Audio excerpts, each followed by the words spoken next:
Bismillahirrahmanirrahim. Assalamualaikum warahmatullahi wabarakatuh. Waalaikumsalam warahmatullahi wabarakatuh.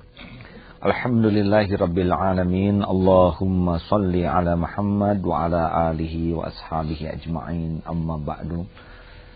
Semoga Allah yang maha gagah dan maha menatap melindungi kita dari cobaan yang tidak sanggup kita pikul. Dan mudah-mudahan cobaan apapun yang kita harus hadapi, kita bisa jalani dengan sebaik-baiknya. Karena memang hidup ini cobaan. Seperti yang mau naik kelas, selalu ada ujiannya. Dan kita tidak bisa marah kepada soal ujian. Karena yang paling penting itu bagaimana kita menyikapi ujian. Tampaknya bab yang kedua yang kita bahas tentang anak pun demikian. Kalau kemarin anak sebagai amanah, maka sekarang anak itu sebagai cobaan. A'udzubillahi minasyaitonirrajim. Ya ayyuhalladzina amanu inna min azwajikum wa auladikum aduwwan lakum fahdaruhum wa in ta'fu wa tasfahu wa taghfiru fa innallaha ghafurur rahim. Innama amwalukum wa auladukum fitnah wallahu indahu ajrun azim. Hai orang yang beriman, sesungguhnya di antara istri dan anakmu atau pasangan dan anakmu ada yang menjadi musuh bagimu. Berhati-hatilah. Jikalau engkau memaafkan, berbuat baik kepada mereka dan mengampuni mereka, Allah Maha Pengampun. Sesungguhnya harta dan anak-anakmu adalah cobaan bagimu. Di sisi Allah lah sebetulnya karunia yang besar. Oleh karena itu melihat anak seperti melihat soal ujian. Orang bakal stres menghadapi soal ujian kalau dia nggak pernah belajar. Walaupun soalnya sama. Orang bakal stres. Itu yang namanya ujian tidak berarti dalam bentuk kesusahan. Punya anak sukses itu juga ujian. Tidak jarang ada orang tua yang ujub takabur gara-gara kesuksesan anaknya. Kesana sini pamer anak. Habis gimana ya. Anak-anak saya kan kebetulan semuanya lulus terbaik. Habis kami sih orang tuanya juga. Ngomong. Ibu katanya anaknya soleh ya. Ya begitulah karena doa saya itu makbul ya. Jadi, jatuh. Jadi anak sukses itu cobaan. Jangan sampai ibu bapak merasa ujub, merasa jasanya. Enggak. Anak sukses itu adalah karunia Allah. Kita menjadi tawadu, malu kepada Allah, itu menjadi sukses.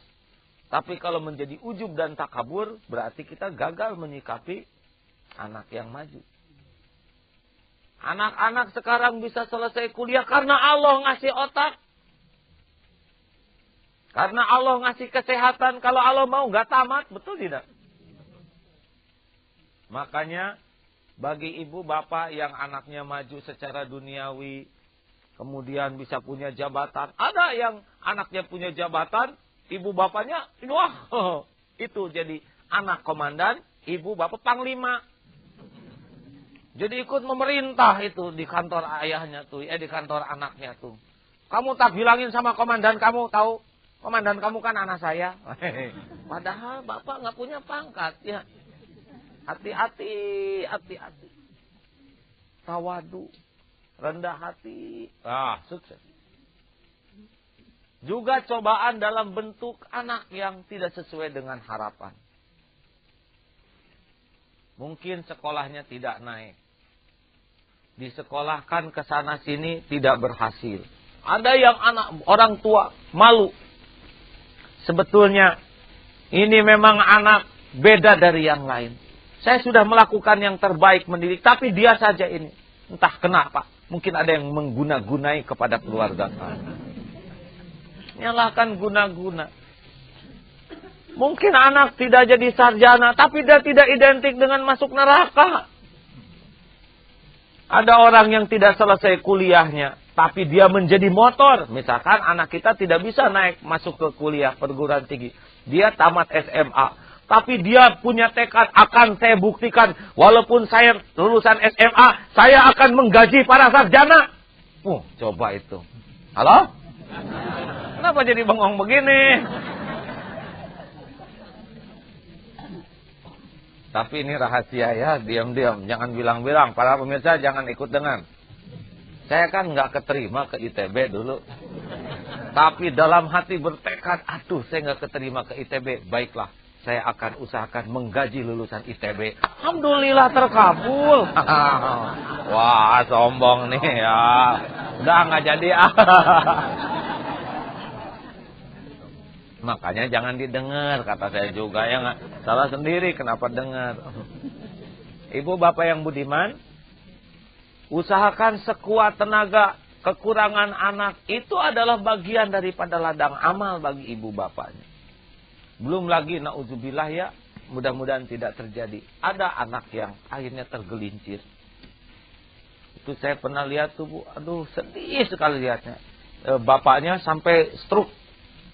Ibunya, menggelepar-gelepar sebelah itu. Kenapa? Karena anaknya hamil. Kelas 2 SMP. Itu pakai jaket. Diajak itu waktu itu ketemu. Aduh, masih kecil anaknya itu. Kelas 2 SMP perempuan. Tapi subhanallah ya, walaupun sudah aib, malu, ibunya berkata, ini darah daging saya. Saya tetap bertanggung jawab untuk membantu dia kembali ke jalan Allah. Ternyata tidak mengurangi simpati. Ya, inilah kesalahan kami dalam mendidik anak. Mungkin teguran dari Allah karena kami tidak begitu bersungguh-sungguh. Nah, anak-anak itu benar-benar menjadi cobaan, baik suksesnya maupun dalam kegagalannya. Ingat seperti soal ujian, ya. Jangan menyalahkan soal.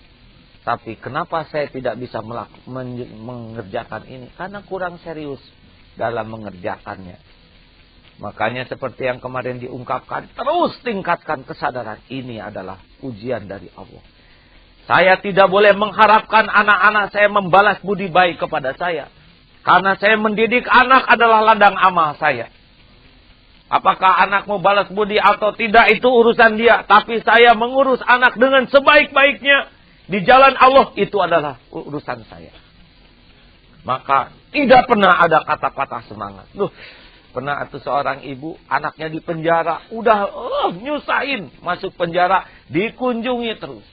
Kena narkoba. Udah sembuh, masuk penjara, didatengin. Ditanya, ibu kok nggak ada habisnya. Biar, pokoknya sampai saya habis kemampuan, saya akan terus. Karena ini adalah ladang saya. Kalau orang lain diuji dengan anak-anak yang cemerlang, mungkin ini ujian bagi saya. Saya tidak malu dihina oleh orang lain. Yang malu itu kalau saya tidak bertanggung jawab terhadap anak-anak saya ini. Makanya, jangan diremehkan kalau ada seorang ibu yang anaknya kena narkoba. Jangan ditertawakan. Dan nggak mau itu ibu anaknya begitu. Betul tidak? Betul. Si anaknya juga nggak mau begitu. Harusnya kita lihat seorang ibu yang anaknya kena narkoba. Kita tuh sama-sama prihatin. Jangan seperti ada penyakit menular. Nggak nyangka ya. Tuh anaknya si ibu itu. Itu teh nggak bagus. Tertawa di atas penderitaan orang lain.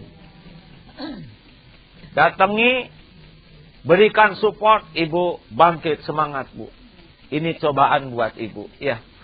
Tidak berarti ibu terhina, tidak berarti ibu gagal. Ibu mungkin dengan ini akan bangkit menjadi lebih baik.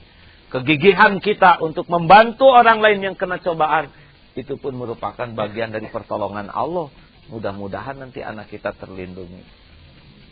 Nah, saudara-saudaraku sekalian, kenapa jadi pada tegang begini? Ingat anak masing-masing ya. Sama saya juga. Saya punya putra 6. Insya Allah menjelang 7. Ini juga lagi mikir. Kan ada yang nanya, kalau gimana ngurus anak? Kapan waktunya segitu sibuknya? Ngurus anak bukan sisa waktu. ngurus anak adalah bagian dari kesibukan. Kan pernah ada yang protes tuh. Pas ada bertamu, AA sedang apa katanya? Oh, AA sedang ada kegiatan. Oh, itu tamu marah.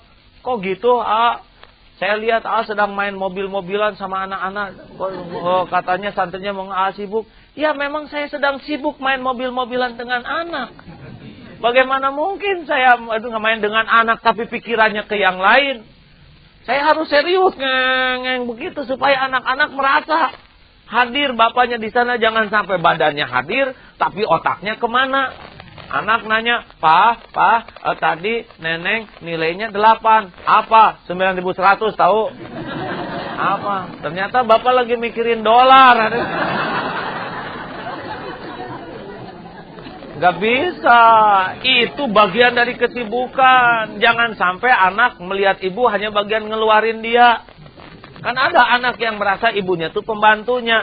Tapi ibu yang asli itu bagian ngeluarin aja. Ada yang merasa bapaknya tuh hanya bagian nyariin uang, ngasih makan. Bapak yang asli itu pembantu di rumah yang nungguin, ngejagain. Hati-hati loh bu. Jangan sampai anak-anak tuh benar-benar gak merasa punya ibu. Gara-gara ibu bapaknya itu gak punya waktu buat mereka. Mengurus anak bukan sisa waktu. Bukan sisa pikiran. Bukan sisa tenaga. Tapi bagian dari kesibukan kita. Bagian dari kebahagiaan kita.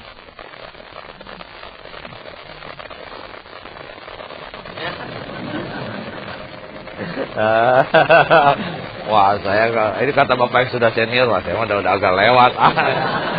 Ya sekarang tobatnya Pak. Sih ceramahnya sekarang, katanya coba kalau dari dulu ya.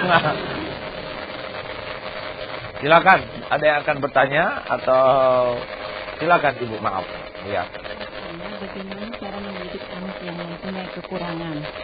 Kekurangan apa? Kekurangan uang atau kekurangan apa? Boleh dekatkan sedikit, maaf. Ini waktu lahir dia mempunyai kekurangan. Ya, fisiknya, mungkin ya, intelektualnya, baik, indranya, baik. Seperti yang diungkapkan kemarin, bahwa anak itu adalah mutlak Allah yang mendesain.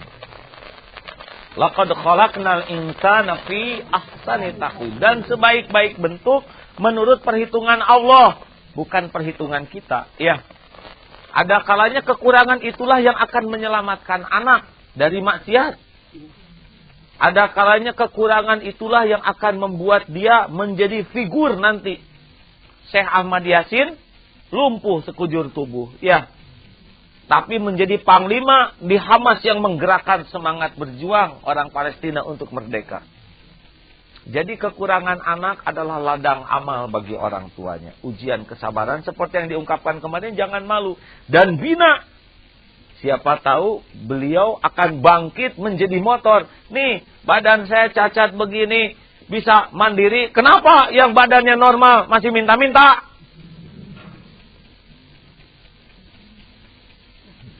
Kenapa ini jadi melihat? Banyak yang tersinggung ya. Jadi ibu, ini amanah. Terus saja sempurnakan. Wah gimana anak saya emang gak ada harapan. Seumur hidup bekal berbaring, bekal. Urus saja. Tidak ada satupun tetesan keringat orang tua yang disia-siakan oleh Allah. Tapi anak saya ini kan ada ya bu yang lumpuh sekujur tubuhnya. Ya, yang sampai besar itu harus diurus. Itu tidak ada satu detik pun yang luput dari penilaian Allah. Tidak ada satu tetesan keringat pun orang tua yang ikhlas mengurus anak. Mungkin orang lain mulia bisa maju. Mungkin ibu mulia karena keikhlasan ibu.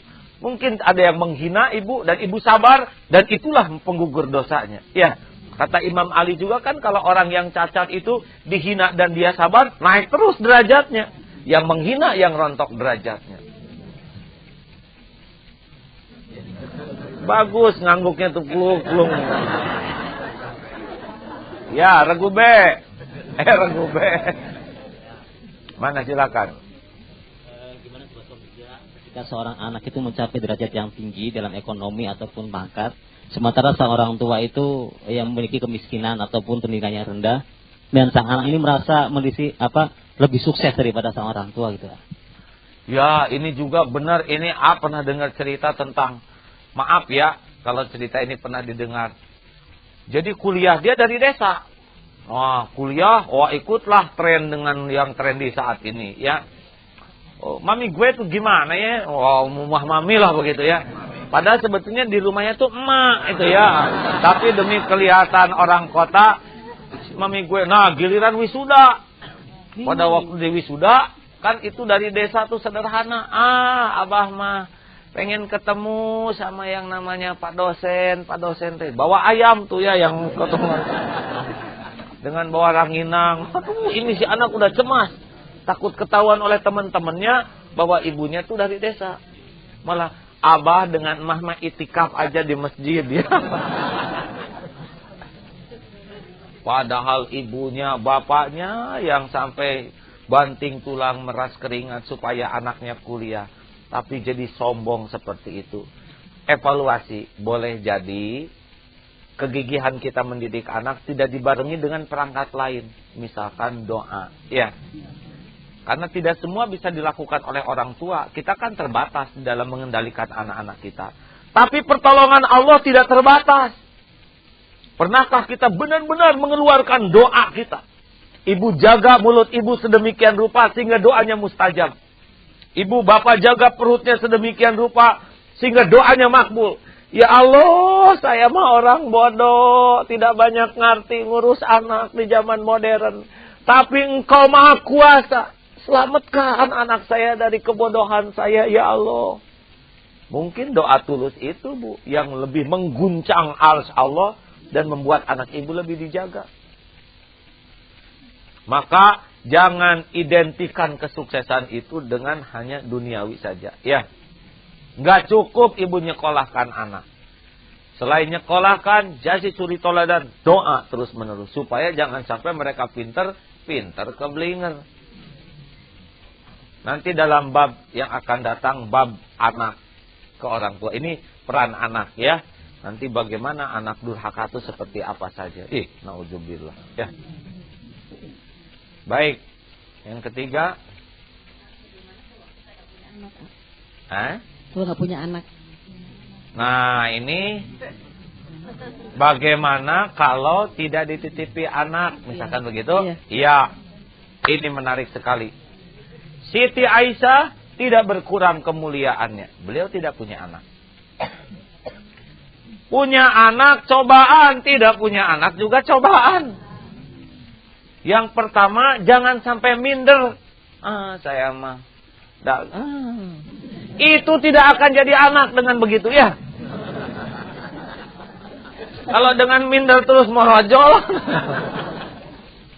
Allah yang menciptakan diri saya dan saya juga pengen seperti orang lain. Lalu kenapa Allah nggak ngasih anak? Nanti gimana dong kalau saya nggak punya anak? Siapa yang nerusin saya? Loh, dan sama-sama bakal mati yang punya anak, yang nggak punya anak juga ya.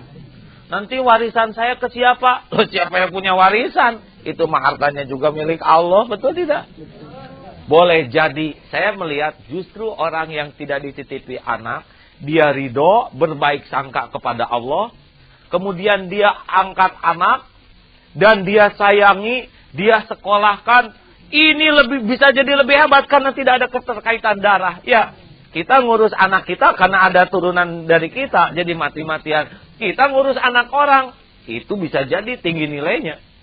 Kita sekolahkan yang di sini, majukan yang ini. Kita kerja keras sehingga anak. Tapi gimana kan anak itu nggak boleh nganggap orang tua kandung ke kita. Ya nggak apa-apa.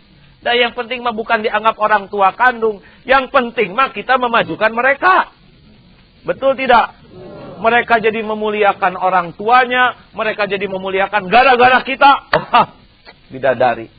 Bidadari, Neng. Nek, bidadari, Nek. Pengen jadi bidadari, Nenek?